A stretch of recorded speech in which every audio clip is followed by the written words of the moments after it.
지난 시간 우리가 32주일 86문을 공부하다가 마쳤죠. 32주일에는 이제 우리의 감사에 관한 부분을 이제 이 하이델베르크 요래분답이 이제 3부에 이어서 시작되는데요. 이 86문은 이제 우리의 공로가 조금도 없이 그리스도로 말미암아 오직 은혜로 우리의 죄와 비참함으로부터 구원을 받았는데 왜 또 선행이 우리에게 필요하냐라는 질문을 했죠. 그럴 때 다분은 우리의 말로 한 게 아니라 그리스도께서 하신다. 그리스도께서 우리에게 이러한 선을 행하게 하신다는 얘기를 답으로 해 주었습니다. 그리스도께서 그의 보혈로 우리를 구속하실 뿐만 아니라 그의 성신으로 우리를 새롭게 해서 그의 형상을 닮게 하신다. 그래서 우리가 닮아간다는 거죠. 자, 여기서 이제 형상을 닮아간다는 이 말이 나왔는데 우리를 새롭게 해서 그의 형상을 닮게 하신다. 이 형상을 닮게 하시는 목적이 있습니다. 그 목적은 첫째는 하나님께 대해서 하나님께서 우리를 통해 찬양받으시기 위함이다. 그러니까 감사와 찬양을 받으시기 위함이다라는 거죠. 육문에서 하나님의 형상으로 창조된 사실을 이야기할 때 그 목적을 하나님께 찬양과 영광을 돌리는 것 이렇게 얘기를 했는데 그리스도와 성신으로 인해 하나님의 형상이 회복된 자로서는 그 본의를 온전히 이루어서 하나님께 복주심에 대해 감사를 드리고 또 우리의 행한 것으로 하나님께서 찬양을 받으시도록 해야 할 것입니다. 그러니까 찬송은 입술의 찬송이라고 히브리서 얘기하지만 그 입술의 찬송은 결국은 우리의 행실이 열매로 그게 올려지는 거죠. 그러니까 행함이 없는 가운데 찬송이라는 것은 결코 생각지 못하는 겁니다. 하나님의 구원하심에 감사는 입으로만 하는 봉사가 아니라 우리의 모든 삶을 통해서 하기 때문에 그렇습니다. 하나님을 영화롭게 하고 그분을 즐거워하는 것, 이게 지난번에도 언급을 했습니다만은 웨스민스터 세례문답에서 일문에 그러죠. 사람이 제일 되는 목적이다 이렇게 얘기를 했고, 또 로마서나 또 그 안에서도 바울 사도는 구원의 도리를 가르친 다음에 구원을 얻은 사람은 자기의 몸을 하나님께 산 제물로 드리는 것이 마땅하다 이렇게 로마서 12장에 말하죠. 우리가 자신의 삶으로 하나님께 감사를 표현하고 사는 것, 결국 이게 이제 선행이라는 겁니다. 그러니까 세상에서 말하는 선행과 성경에서 말하는 선, 착함이라는 것은 의미조차도 이렇게 다른 것입니다. 그러면 이제 우리 자신에 대해서는 이 형상을 회복한다는 것이 어떤 의미가 있는가 할 때 여기 86문의 답에서 뭐라고 합니까? 또한 우리 각 사람이 그 열매로서 자신의 믿음에 확신을 얻는다 그렇게 말을 합니다. 하나님께 대한 믿음 가운데서 열매를 맺는 건 그 사람에게는 믿음에 대한 이제 확신이 됩니다. 여기서 구원의 확신이라는 것은 결코 주관적이거나 감정적인 그런 확신을 말하는 게 아닙니다. 열매로 그 나무를 알 수 있는 것처럼 성신으로 그리스도 연합된 사람은 자연히 그 사람이 성신의 인도 속에 살고 또 성신으로 인해 그리스도 연합된 자로 살고 있다 보니까 감사의 열매를 자연히 맺는 거죠. 그 열매로 우리는 자신의 믿음에 더 확신을 얻으면서 가게 됩니다. 베드로 사도는 베드로 후서 1장 10절을 보게 되면은 한번 성경 같이 볼까요? 베드로 후서 1장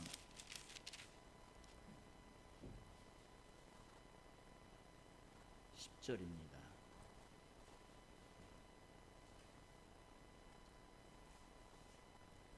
그러므로 형제들아 더욱 힘써 너희 부르심과 택하심을 굳게 하라.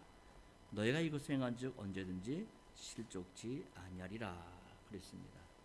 여기서 사도는 하나님의 부르심과 택하셨다는 사실을 말하면서 그것을 하나님께서 나를 부르셨다, 나를 택하셨다 하는 이 사실을 적어도 하나님의 말씀을 지키고 인내함으로써 굳게 하라 이렇게 가르치고 있죠. 하나님께서 부르시고 택하신 사실이 있기 때문에 우리는 거기에 응답을 하고 그 사실이 있기 때문에 우리는 현실 안에서도 인내하면서 굳게 할 수가 있게 되는 겁니다.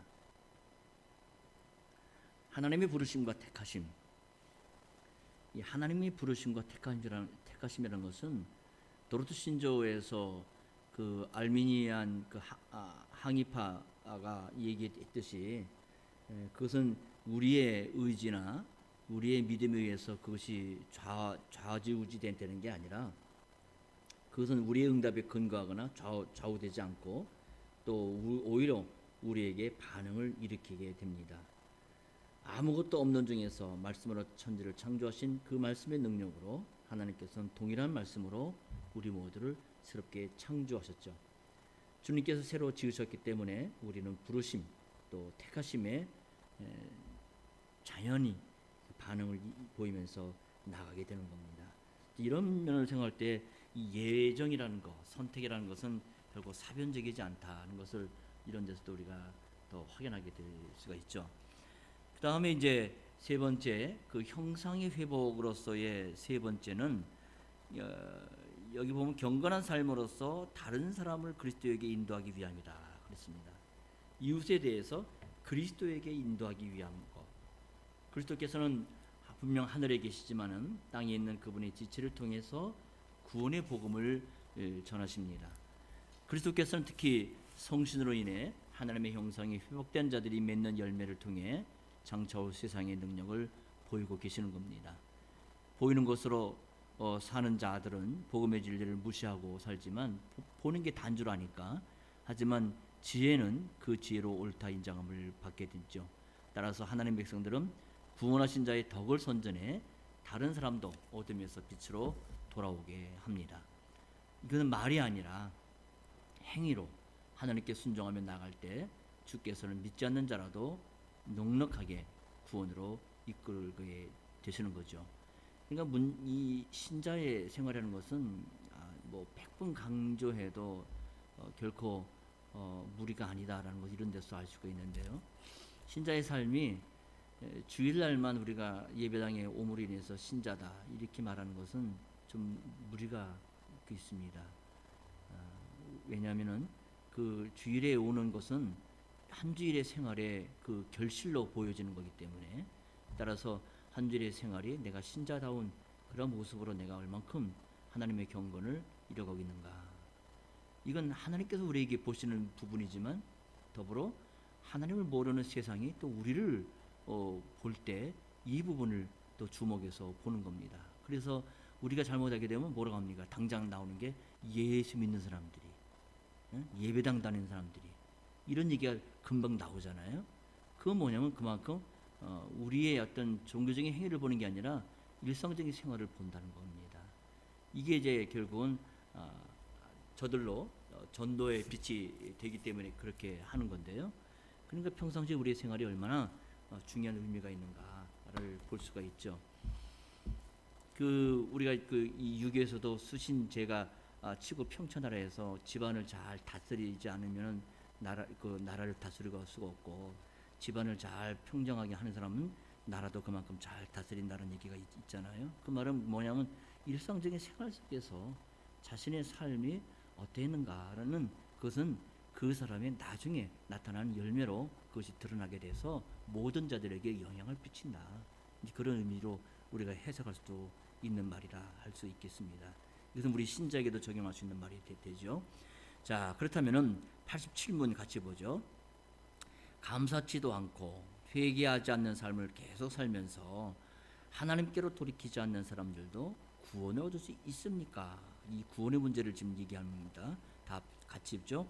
결코 구원을 받을 수 없습니다. 성경은 음란한 자, 우상숭배자, 간음하는 자, 도둑질하는 자, 탐욕을 부리는 자, 술 취하는 자, 욕하는 자, 강도질하는 자와 그와 같은 죄인들은 하나님 나라를 유업으로 받지 못한다고 말씀합니다. 자, 이게 이제 감사의 의미를 알려주고 있는데요. 여기 87문에서는 감사치도 않고 회개하지 않는 삶을 계속 사는 자를 선행의 열매를 맺는 자와 지금 대비해서 지금 가르치고 있는 겁니다. 여기서 감사치 않는 것을 그 동의어로 뭐라고 하냐면 회개하지 않는 삶, 이렇게 얘기를 하죠. 감사하지 않는 것을 회개하지 않는 살아가는, 이것을 같은 의미로 얘기하고 있는데요. 이방인의 죄를 지적하면서 첫 번째로 언급하고 있는 것이 감사하지 않는 것이라는 것을 로마서 1장 21절에도 나오잖아요. 로마서 1장 21절에 이방인의 죄에 대해서 사도가 이렇게 지적을 합니다. 하나님을 알되 하나님으로 영화롭게도 아니하며 감사치도 아니하고 오히려 그 생각이 허망해지며 미련한 마음이 어두워졌나니 해서 이방인의 죄를 지목하면서 먼저 튀어나오는 게 감사치도 아니한다, 이 말입니다.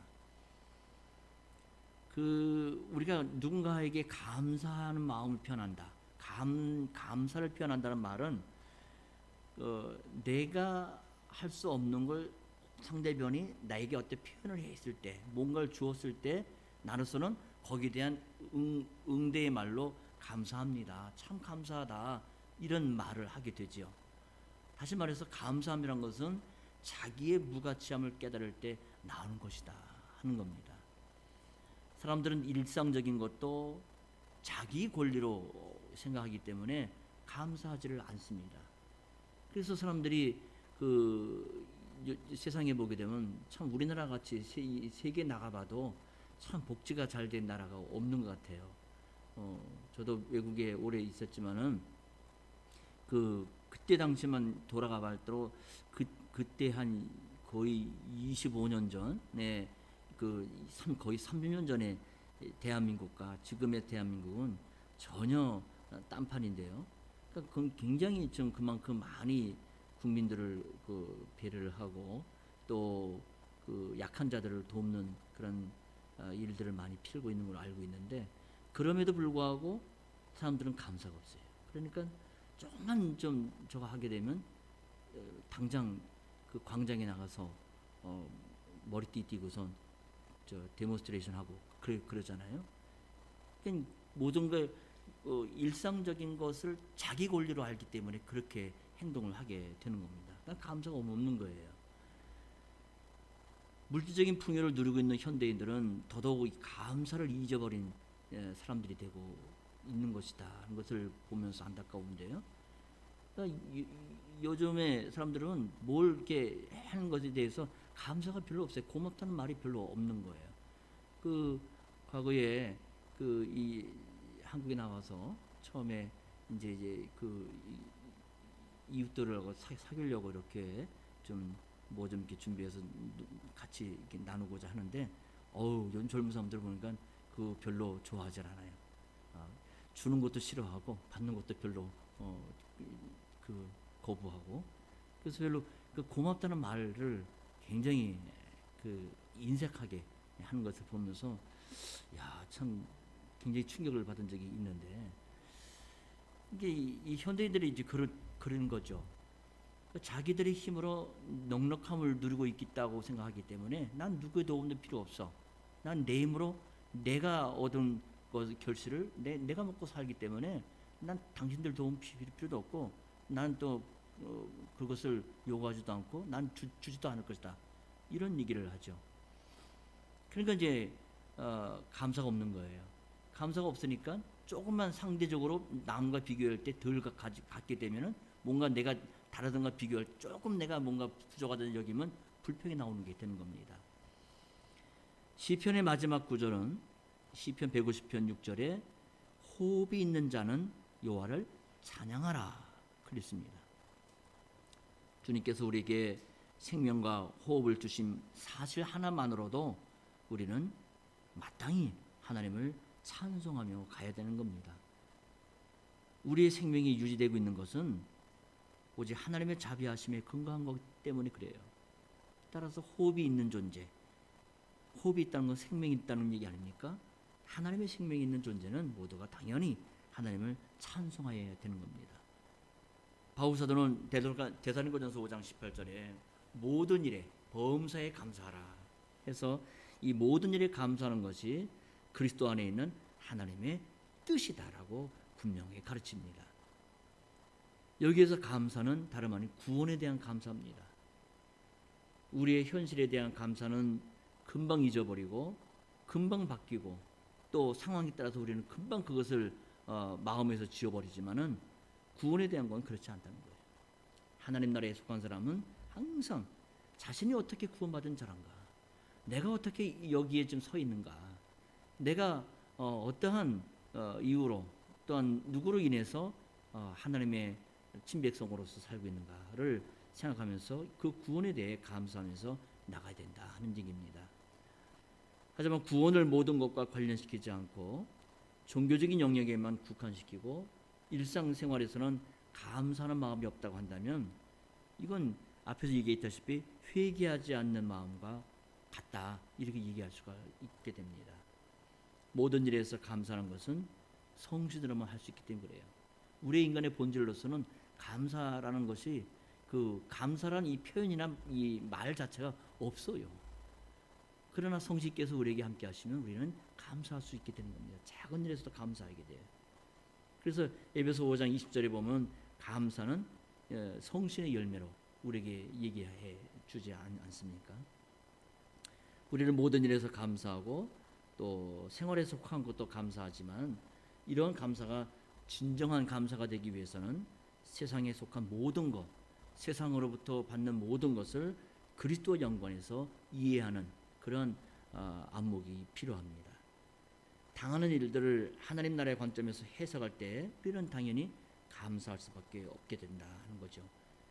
종이 애매한 고난을 참을 수 있는 것은 다름 아닌 그리스도의 고난에 대한 깨달음이 있을 때에 그 고난의 의미를 알기에 넉넉히 참을 수 있게 되는 겁니다. 이 세상에 속한 것은 상대적이어서 그것에 대한 감사도 늘 상대적으로 바뀌게 되지만 감사의 내용이 그리스도의 구원에 이를 때는 결코 바뀔 수가 없겠습니다. 우리는 그리스도의 고난에 참여해도 진정한 감사를 할 수가 있게 되는 겁니다.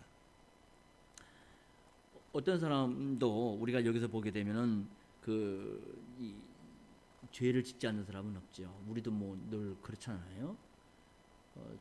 나는 죄 짓지 않아. 나는 지금까지 살아오면서 죄를 지어본 자란 건 없어. 이런 사람은 스스로 속이는 거고, 요한일서 1장 8절에 보면 그 사람은 그 안에는 진리가 없는 사람이다, 이렇게 말을 하죠.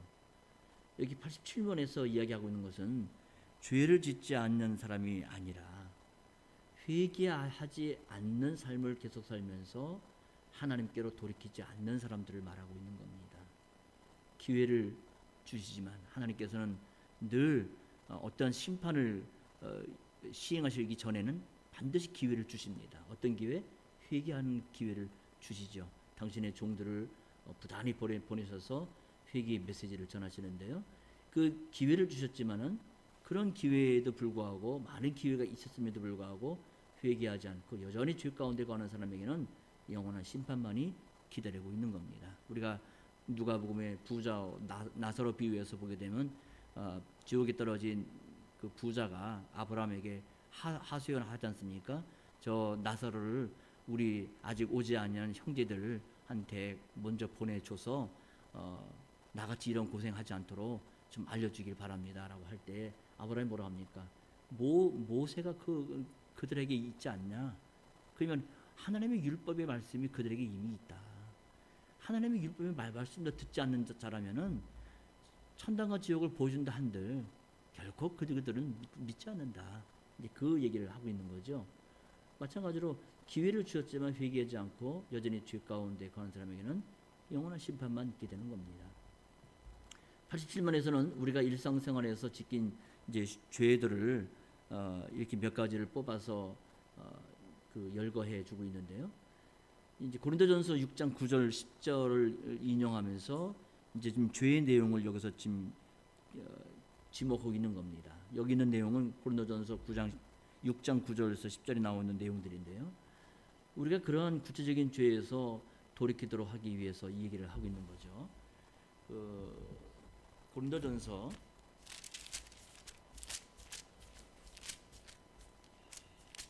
6장 9절 10절, 지금 요리문답 87문에 나오는 내용과 같죠. 불의한 자가 하나님 나라를 유업으로 받지 못할 줄을 알지 못하느냐. 미혹을 받지 말라. 음란한 자나 우상숭배자나 간음하는 자나 탐색하는 자나 남색하는 자나 도적이나 탐남하는 자나 술 취하는 자나 후욕하는 자나 토색하는 자들은 하나님 나라를 유업으로 받지 못하느니라 그랬습니다. 이 그 같은 말을 하고 있죠. 자, 우리는 많은 경우에 은혜에 의해서 구원을 받았다고 하지만 그 다음에는 뭐라고 얘기합니까? 내가 선행을 행해서 그 은혜에 뭔가 보답을 해야 된다라고 생각하며 살아갑니다. 이건 자칫하면 이제 은혜의 충족성을 무시하는 무서운 말이 될 수가 있겠는데요. 은혜로 구원을 얻었지만 그 다음부터는 플러스 알파로 내가 뭔가 보태어야 한다 하는 생각이 나도 모르게 들어오게 되는 겁니다. 자, 이럴 때 우리는 무엇보다도 그리스도께서 갈보리에서 우리를 구원하신 분이시고 또 오순절에 성신을 보내셔서 우리를 하나님의 형상으로 새롭게 하신 분이라는 사실을 믿고 그분과 연합된 가운데 열매를 맺고 나가야 될 것입니다. 우리는 이 요리문답 안에서 죄에 대해서 그 죄의 비참함을 알게 되는데 이 죄와 비참함을 아는 것은 결국 그리스도께서 나를 어떻게 구속하셨는가를 내가 깨닫게 되고 그 구속의 사실을 받아들이는 믿음의 행위가 되는 것이고 더 나아가서 하나님께 감사하는 그런 이 신자의 행위가 됩니다. 따라서 죄와 비참함을 안다는 것은 구속과 감사를 하나로 묶는 하나의 실체가 되기도 합니다. 우리에게 죄를 깨닫게 하는 분이나 구원을 입혀주시는 분이나 또 선행을 행하게 하시는 분은 내가 아닌 다름 아닌 그리스도십니다. 내 자신을 바라보면 나도 나를 믿지 못하잖아요. 아침에 눈 떠서 저녁에 해질 때서 침대에 들어눌 때까지 나라는 사람이 마음과 생각이 얼마나 많이 상황에 따라서 변하고 변화무쌍한지 그건 말하지 않더라도 우리 자신이 너무나 잘 알지 않습니까? 따라서 이러한 내 자신을 본다면 참 확신도 없고 소망도 우리가 가질 수 없겠는데 하지만 그리스도를 바라보면 우리의 죄와 구원과 감사를 우리는 얻게 되는 겁니다. 그 주님 앞에서 자기의 비참함을 바르게 깨닫는 사람이 그리스도에게 감사하면서 살게 되는 거죠. 자기의 무가치함을 잘 아는 사람은 하나님께 그만큼 더 깊은 감사를 드릴 수가 있습니다. 사단은 항상 우리를 유혹할 때 자기 자신을 바라보고 너를 자랑하라, 너를 인정하라. 내가 나를 사랑하지 않고 내가 나를 인정하지 않으면 누가 나를 인정할 수 있겠냐 하면서 너를 자랑하라고 우리에게 속삭이지만은 그건 결국 절망하는 길입니다. 그러나 그리스도를 바라보면 우리는 굳게 서 나갈 수 있게 됩니다. 잘못된 완전과 거룩함의 기준을 갖고 자기 자신이나 다른 사람을 평가하면 안 될 겁니다. 작은 열매라도 그것이 성신으로 맺은 열매라 한다면 더 풍성한 수확을 기대할 수가 있게 됩니다. 이것이 바로 그리스도 안에서 나라는 자기를 바라보는 겁니다. 성신께서 우리를 그리스도 형상으로 닮게 하신다는 걸 붙잡고 우리는 성신을 의지해 살아가야 될 것입니다. 그리스도께서는 성신으로 영생을 확신시켜 주시고 이제부터는 마음을 다하여 즐거이 그리고 신속히 그를 위해 살도록 하십니다 하는 이 하이델베르 요리문답 1문의 고백이 여기 87문에서도 여전히 우리 안에 울리고 있는 대목입니다. 함께 기도하겠습니다. 걸어가신 주님, 우리가 우리 자신을 볼 때 믿업지 못하고 또 아무리 내 자신에게 스스로 확신을 누른다 할지라도 그 확신은 마치 부평초와 같이 뿌리 없는 그 떠도는 것이 되어서 우리를 늘 변화무쌍한 환경 속에서 우리 자신이 무엇 하나 어디 한 군데에 뿌리를 내리지 못하는 그러한 불확실한 그런 모습만 자초하게 됩니다. 그렇지만 우리 안에 계신 성신께서 그리스도의 말씀으로 우리를 그리스도화 되어 우리를 새로운 인생으로 변화시켜 주시고 새로운 인생으로 변화시키는 가운데 그리스도처럼 말이나 생각하는 것이나 마음 쓰는 것이나 또 그래서 우리로 인한 그러한 열매로 성신적인 열매를 나타내게 하실 때에 우리는 그만큼 그리스도를 바라보면서 그리스도에게서 굳건한 소망과 흔들리지 아니하는 그러한 우리의 모습을 보게 됩니다. 주님, 우리에게 있는 것은 죄밖에 없지만 그러나 이러한 연약한 저희들을 주님께서 부르시고 예정하셔서 하나님의 거룩한 백성으로 삼으시면서 그리스도의 생명을 우리에게 공급하시오니 이 공급된 생명으로 우리가 우리 안에 그리스도의 생명이 있음을 날마다 자정하며 살아갈 수 있는 저희 모두가 될 수 있도록 우리 하나님 함께 하시옵소서. 예수 이름으로 기도합니다. 아멘.